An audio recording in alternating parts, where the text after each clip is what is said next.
At my uncle's funeral, my cousin Lila told me he left everything to her, then asked if I could step back in and cover the bills again. My mom called it tradition. I said, "I'm not your sponsor," and left.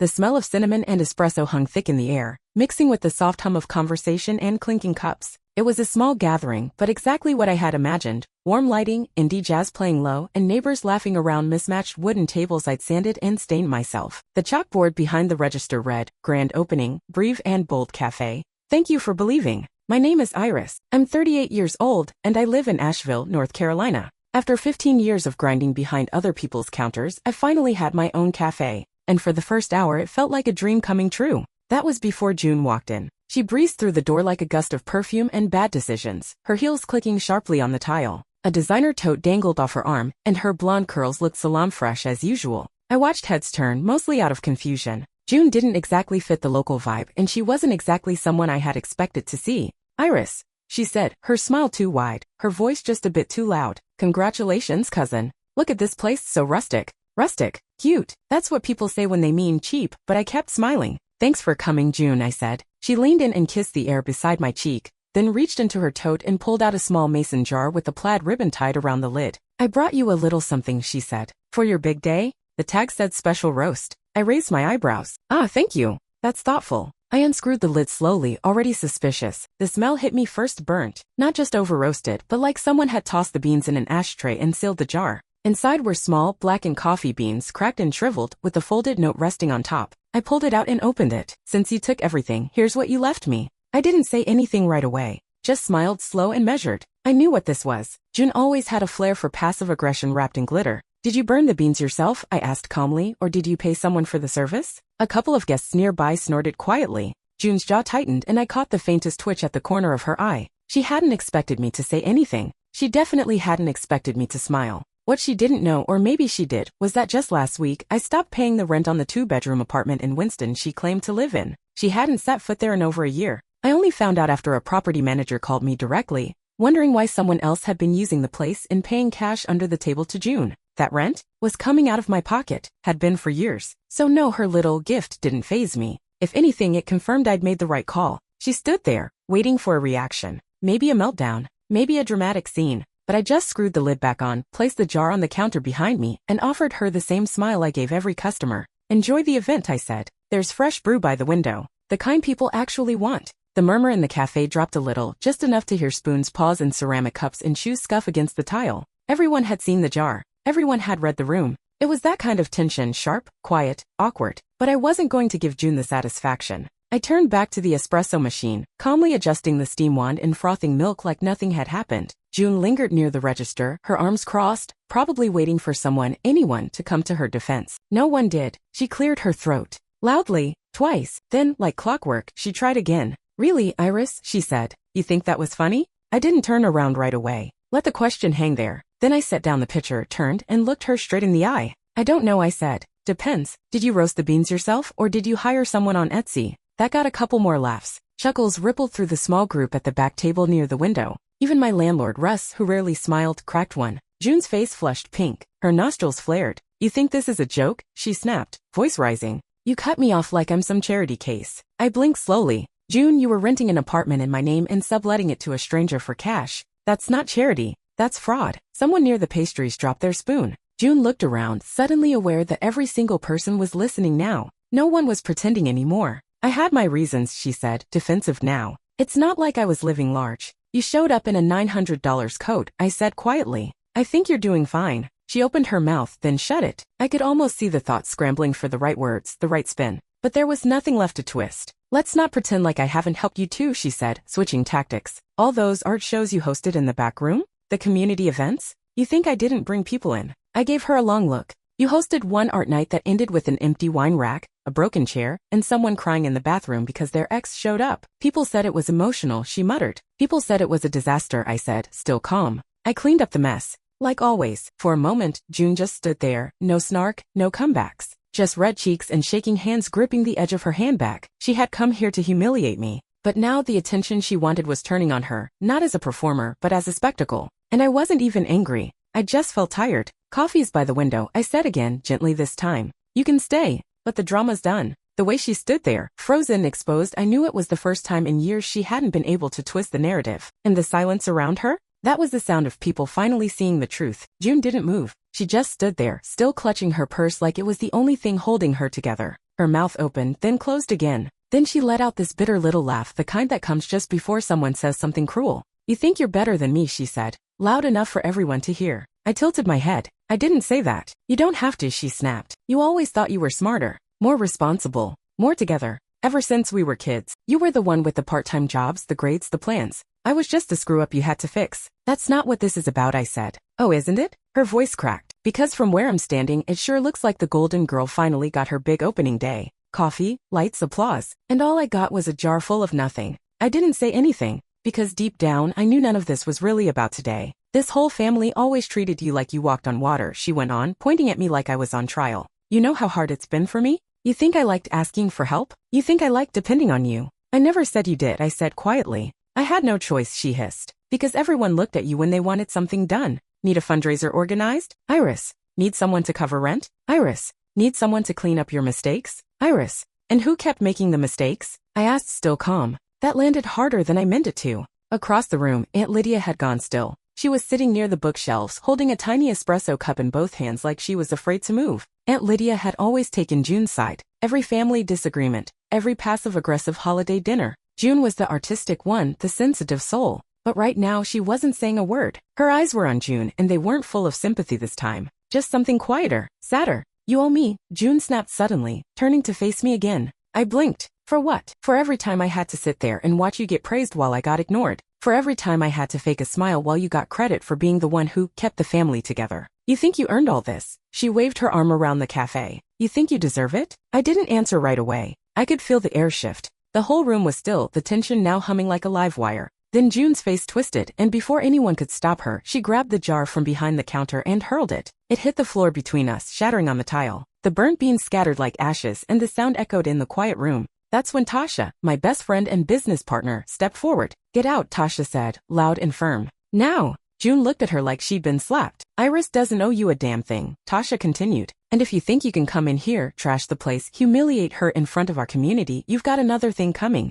For once, June didn't argue. She just stood there, shaking, humiliated, completely out of control, and very alone. Then she turned on her heel and walked out the door. The silence that followed wasn't empty. It was full of something new. Respect. The cafe was quiet after June left, too quiet. No one said a word for a while. A few guests slowly resumed sipping their drinks, but the mood had shifted. The cozy, celebratory energy now felt heavier, like someone had dimmed the lights just a notch. I grabbed the broom from the back hallway and crouched down to sweep up the shattered glass and charred beans. My hands didn't shake. I thought they might, but they didn't. Aunt Lydia approached quietly, her cup still in hand. "She's just emotional," she said, not even trying to sound convincing. Creative types break under pressure. I looked up at her, the dustpan half full in my hand. "That's what we're still going with?" I asked. "After all these years?" Lydia sighed, glancing over her shoulder like someone might swoop in to defend her. "No one did. She's had a hard time," she said, softer now. "So have I said. But I didn't throw a tantrum in front of everyone I know. I didn't turn a day I've worked years for into a performance." "She didn't mean to ruin it," Lydia tried again. "No, I couldn't.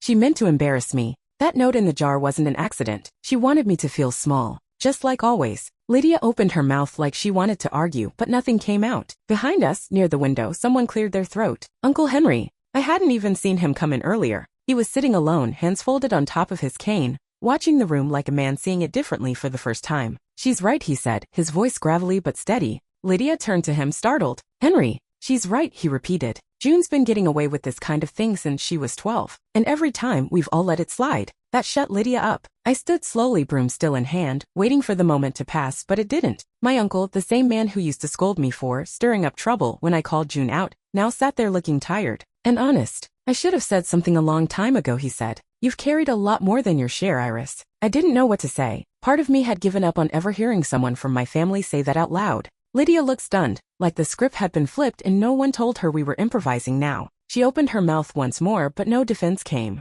Just silence. "I'm not her crutch anymore," I said, finishing the last of the glass and coffee beans. "That ended today." Henry nodded once. "Good." Lydia just stood there, holding her empty cup with both hands like she needed something to do. I dumped the dustpan into the trash and took a long breath. The cafe wasn't perfect, but it was mine. And for the first time in a long time, I felt like someone had finally chosen my side. The voicemails started the next morning. I woke up to 5 missed calls, all from June. The first message was just static and breathing, like she didn't know what to say. The second was a flurry of insults, how I was heartless, how I embarrassed her in front of half the town, how I'd changed. Then came the guilt. You know I've been struggling, she said in the third message, her voice suddenly softer, rehearsed. I didn't mean for things to go like that. I was just overwhelmed. I didn't respond. By lunch, there were 3 more messages. One was just crying. One was a long story about how our childhood wasn't as perfect as people think and how she was always in my shadow. The last one ended with, I just need someone to care. I thought you were that person. I sat at the back table in the cafe, sipping my coffee slowly, watching the late lunch crowd file in. College kids with laptops, older couples with poetry books,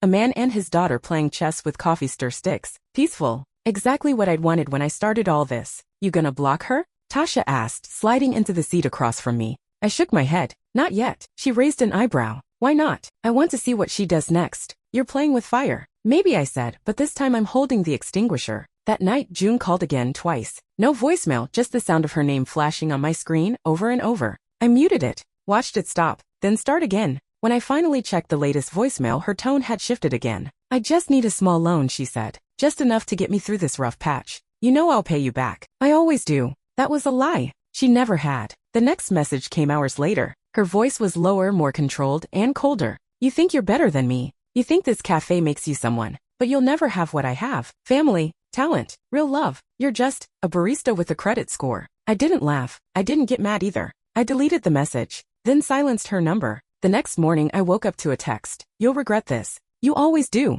And for the first time in years I felt nothing. No anger, no fear, just peace. She was spiraling and I wasn't going with her. The bell above the cafe door jingled just past noon. I glanced up from behind the counter and felt my stomach sink. June. She looked different, not put together like usual. Her hair was pulled back in a sloppy bun and her eyeliner smudged like she'd slept in it, or not at all. She wore an oversized hoodie and leggings that didn't quite match, and for once, she didn't seem interested in who was watching her walk in. She didn't even make eye contact with the other customers. Iris, she said, her voice low. Can we talk? Just 5 minutes. Tasha was halfway out of her chair before I waved her off. It's okay, I told her. I got it. I motioned toward the hallway that led to the staff break room and nodded for June to follow. Once we were inside, I shut the door. The hum of the refrigerator was the only sound for a moment. Well, I asked. She pulled her sleeves down over her hands, eyes darting everywhere but mine. I messed up, she said. I know that, and I'm sorry for what happened at the grand opening. It wasn't fair.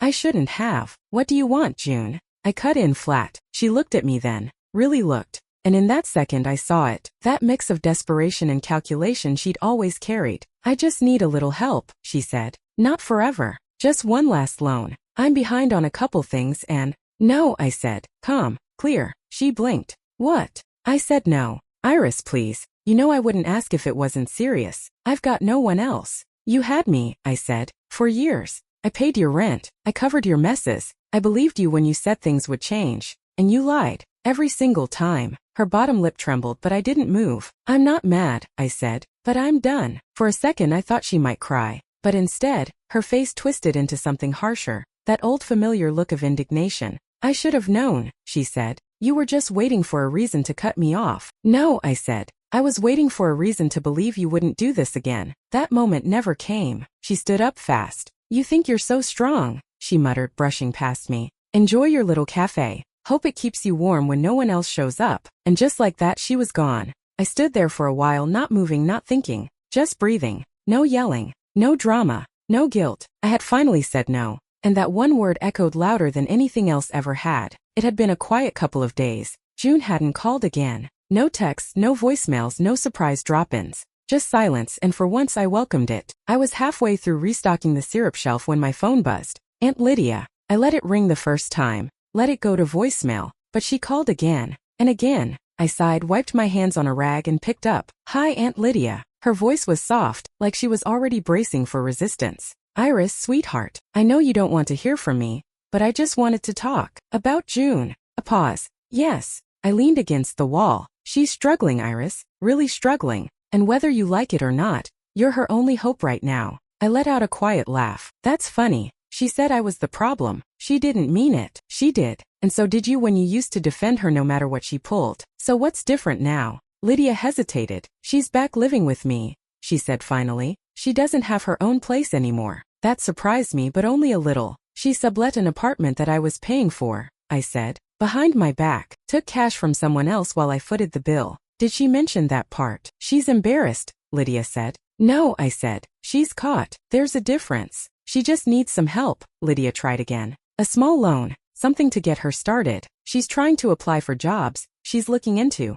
I'm not interested, I cut in. She's your cousin, Iris, and I was her savings account. Lydia's tone shifted slightly, just enough to slip in some old guilt. I know she's made mistakes, but she's still family. That line doesn't work anymore. Iris. No, I said, calm but final. I'm not giving her money. I'm not bailing her out. I'm not talking to her. And I'm not going to keep pretending that the problem is just she's emotional or creative. The problem is that you've all enabled her for years. And now you want me to do it again. Lydia went quiet, then barely above a whisper. You don't mean that. I do, I said. This isn't a phase. It's a boundary. She sighed. So that's it? You're just done. I'm free, I said. And for a second I felt it in my chest, like something that had been pressing on me for years had finally let go. There was no dramatic ending to the call. Just a quiet goodbye and a click. I looked around the cafe, at the people reading books and sipping lattes, at the soft sunlight streaming through the window. This was my life now, not the chaos I inherited, the peace I chose.